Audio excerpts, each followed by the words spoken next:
शर्मा जी की बेटी। सरल, सुशील और शांत, ये क्वालिटी थी सरस्वती की, जो कि शर्मा जी की बहू थी। क्या है बहू, जब देखो तब किचन में खटर पटर करती रहती हो, लेकिन खाने को कुछ देती ही नहीं। कैसी बात कर रही हो पीयूष की अम्मा? सुबह से 4 कप चाय, 2 बार नाश्ता और इतनी सारी बहू के हाथ की नमकीन तो खा चुकी हो, फिर भी ऐसा बोल रही हो? अरे कुछ तो डरो ऊपर वाले से। तभी वहाँ पीयूष आ जाता है। क्या है सरस्वती, इतनी देर लगती है क्या टिफिन बनाने में? एक काम है घर का तुम्हारे पास, वो भी नहीं कर पाती हो वक्त पर।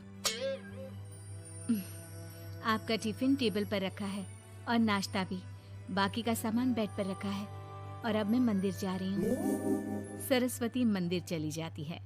उसके जाने के बाद घर में, यार माँ कैसी गवाह लड़के से शादी करा दिया है।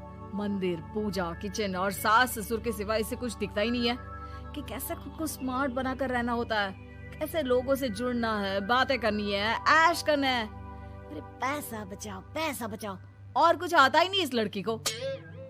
जो क्वालिटी तू गलत तरीके से बता रहा है ना, दरअसल एक अच्छी गृहिणी की वही सारी अच्छाई होती है बेटा।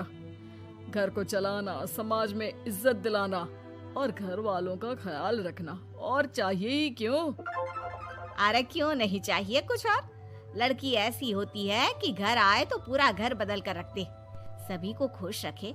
लेकिन बहू के अंदर तो ये सारी क्वालिटी है ही नहीं। अरे खुश तो उन्हें रखा जाता है जो खुश रहना जानते हैं। तुम लोगों को तो कोई खुश नहीं कर सकता। पिताजी, अब आप ही लोग सोचिए, क्योंकि मैं किसी और से शादी करना चाहता हूँ। आप लोगों को बहू के साथ रहना है या मेरे साथ?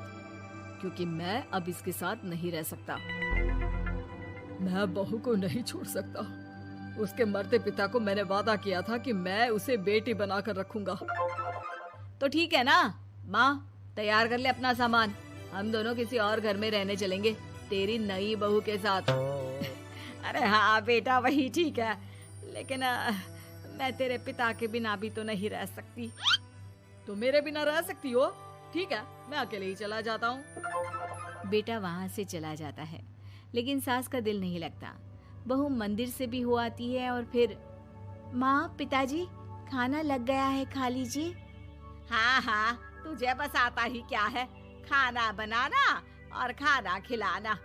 अरे सुन, मेरे सारे कपड़े पैक कर दे। क्यों माँ जी, कहीं जा रही हैं क्या? हाँ बेटे, ये अपने बेटे के साथ रहने जा रही है, लेकिन घबरा मत, तेरा पिता तेरे साथ है। बहू समझ नहीं पाती कि उसके साथ हो क्या रहा है, लेकिन फिर ससुर उसे सारी बात बता देता है। बेटा, ये नई बहू कब आ रही है? मुझसे घर का काम नहीं होता। वैसे भी तेरी पहली निकम्मी बीवी ने मुझे किसी काम का नहीं छोड़ा। माँ वो बस आने ही वाली है, और हाँ माँ, उसके आगे ना थोड़ा स्टैंडर्ड से रहना, क्योंकि वो थोड़े बड़े घर की लड़की है। उसका एक स्वैग है, स्वैग। तभी वहाँ एक बहुत सुंदर सी लंबी सी लड़की आती है। हे पीयूष, भागकर कैब से मेरा सामान ले आओ, और हाँ प्लीज एसी ऑन करके जाना। रीमा, ये मेरी माँ है। तुम चाहती थी ना कि मेरी माँ हम लोगों के साथ रहे। हेलो आंटी जी, हम लोग ना जल्दी शादी कर लेंगे, फिर मेरी जैसी टॉप लड़की आपको अच्छी बोलेगी। एक्साइटेड होंगी ना आप? पर नो इश्यू। पीयूष, सामान ले आओ ना, एंड आंटी आप पानी ले आइए प्लीज। माँ को तो समझ में ही नहीं आता कि वो क्या करे। वो बहू के लिए पानी लेकर आती है तो उसका पैर पर्दे में फंस जाता है और वो गिर जाती है। ओहो, पूरा पानी गिरा दिया। कांच का ग्लास क्यों छूती है जब हाथ पैर नहीं चलते? कितनी मुश्किल से मैंने और पीयूष ने ये गृहस्थी बनाने की कोशिश की है। अरे पर तो क्या हो गया, एक गिलास ही तो टूटा है। अपने घर में तो रोज एक तोड़ती हूँ, लेकिन मजाल है सरस्वती कुछ कहे। और हाँ, मैं पानी वानी नहीं पिलाने वाली, मुझे ऐसी कोई आदत नहीं है। बहू हो, बहू की तरह रहो, समझी? तभी वहाँ पीयूष आ जाता है, जिसे देख रीमा रोने लगती है। देख लो अपनी माँ को। रोटी सुना रही है। और अभी तो मैं आई हूँ, थक गई थी, बस पानी क्या मांग लिया। कह रही है बहू हो, बहू की तरह रहो।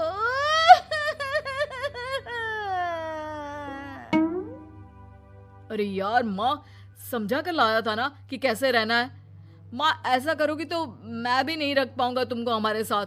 वैसे भी आप ये समझो कि रीमा ने खुद कहा था कि माँ को साथ रखना। अरे हाँ हाँ बेटा, वो सिर्फ इसलिए कि मैं घर का सारा काम करूं, बैठे बैठे इस महारानी को खाना पानी दूं। वैसे भी मैं जा रही हूँ, मुझे तो इस लड़की की शक्ल भी अच्छी नहीं लग रही। मेरी सरस्वती के आगे तो ये कुछ भी नहीं है। निकलो निकलो यहाँ से। मैंने सोचा था बिना पैसे का नौकर मिल जाएगा, लेकिन नहीं।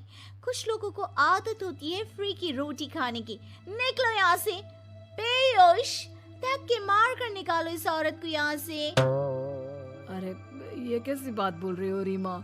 ये माँ है मेरी, माना थोड़ी जिद्दी है। अरे वाह बेटा वाह, अभी भी तुझे मेरी ही गलती दिख रही है ना? कोई बात नहीं। माँ वापस घर आ जाती है।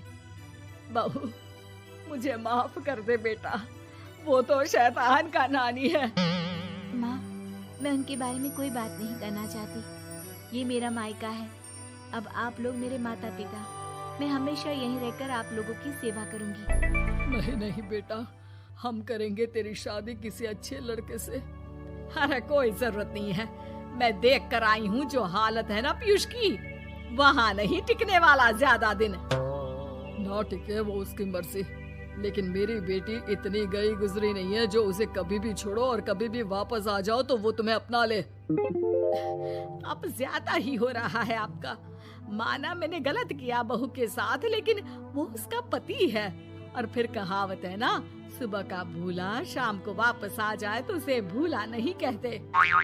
तभी वहाँ पीयूष आ जाता है। माँ, वो भूला आ गया, मुझे माफ कर दो। सरस्वती के जिस गुण को मैं सही नहीं मानता था, दरअसल जीवन को सही तरीके से जीने के लिए वही गुण होने चाहिए। मुझे माफ कर दो सरस्वती, मैं आज के बाद तुम्हें और पापा को छोड़कर कहीं नहीं जाऊंगा। और मुझे भी बेटा। बेटा जहन्नुम में भी जाए तो उसके साथ रहने को तैयार हो जाए, वही तो माँ होती है। मुझे माफ कर दो माँ।